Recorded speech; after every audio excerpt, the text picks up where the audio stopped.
5 సంవత్సరాల గత ప్రభుత్వ పాలన కూడా చూశారు. ఎప్పుడైనా కూడా ఇంతగా పేదల గురించి ఆలోచన చేసిన పరిస్థితులు ఎక్కడైనా ఉన్నాయా అన్నది ఆలోచన చేయమని అడుగుతా ఉన్నా.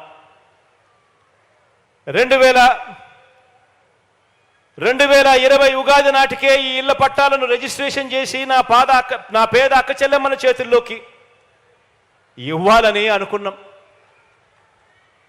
2020 ఉగాది నాటికే నా అక్క చెల్లెమ్మల చేతిలో ఇవన్నీ చెయ్యాలనుకుంటే, మంచి కోసం యజ్ఞం జరుగుతూ ఉంటే రాక్షసులు అడ్డుకునేవారు అని చెప్పి గతంలో పురాణాలు చదివేటప్పుడు మనం అంతా కూడా విన్నాం.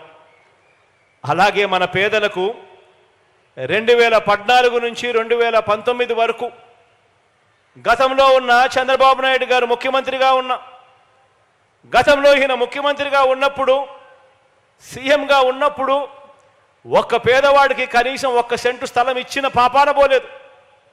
ఒక పేదవాడికి కనీసం 1 ఇంటి స్థలం ఇచ్చిన పరిస్థితులే లేవు. కానీ మనం ఇళ్ల స్థలాలు ఇవ్వడానికి అడుగులు ముందుకు వేస్తే వీల్లేదని అక్కస్తూ చంద్రబాబు నాయుడు గారు ఆయన వేయించిన కేసులెన్నో తెలుసా? పేదలకు మీ బిడ్డ ఇళ్ల స్థలాలు ఇవ్వడానికి, ఇల్లు కట్టడానికి అడుగులు ముందుకు వేస్తే రాక్షసుల్లా అడ్డుకునేందుకు చంద్రబాబు నాయుడు గారు ఆయన మనుషులు వేసిన కేసులెన్నో తెలుసా? 1 కాదు 2 కాదు, ఏకంగా 1191 కేసులు వేశారు ఈ దుర్మార్గులు. 1191 కేసులు వేశారు ఈ దుర్మార్గులు. కేవలం మీ బిడ్డ నా అక్క చెల్లెమ్మలకు ఇంటి స్థలాలు, ఇంటి పట్టాలు నా అక్క చెల్లెమ్మలకు ఇవ్వకూడదు అని ఎంత దుర్బుద్ధితో 1191 కేసులు వేస్తే, ఇవన్నీ చూసినప్పుడు అర్థమయ్యేది ఏమిటో తెలుసా? పేదలకు కావాల్సింది స్థలం, పెత్తందారి బాబు ఇచ్చినది పేదలకు కష్టాలు, పేదలకు కన్నీరు.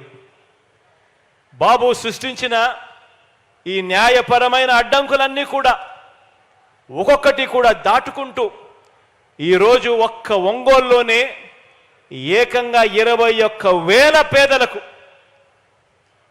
21,000 పేదలకు ఇళ్ల పట్టాలు ఇస్తా ఉన్నాం. చంద్రబాబు నాయుడు గారు సృష్టించిన ఈ అడ్డంకులన్నీ కూడా దాటుకుంటూ ఇదే ఒంగోలు అర్బన్లోనే, ఇదే ప్రాంతంలోనే నిరుపేదల ఇళ్ల స్థలాల కోసం ఇదే ఎర్రజర్ల హిల్స్లో, ఇదే ప్రాంతంలో 866 ఎకరాల భూమిని 2020లోనే గుర్తించి 24,000 ప్లాట్లతో లేఅవుట్లు చేసి అభివృద్ధి చేసి అన్నీ సిద్ధం చేయడం జరిగింది. పేదలకు ఇళ్ల పంపిణీ చేయడానికి, ఇంటి స్థలాలు పంపిణీ చేయడానికి. అయితే ఈ గొప్ప కార్యక్రమానికి చంద్రబాబు ఆయన మనుషులు వీరందరూ కూడా కోర్టులో కేసేశారు, అడ్డుకున్నారు. ఇవన్నీ కూడా అధిగమించి ఈరోజు మీ బిడ్డ అడుగులు ముందుకు వేశాడు.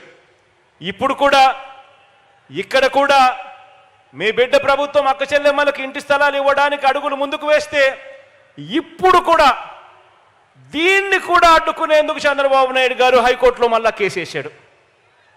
దీన్ని కూడా ఆలోచన చేయమని అడుగుతా ఉన్నా. వీళ్ళ బుద్ధులు ఎలా ఉన్నాయి, వీళ్ళ ఆలోచనలు ఎలా ఉన్నాయో ఆలోచన చేయమని అడుగుతా ఉన్నాయి.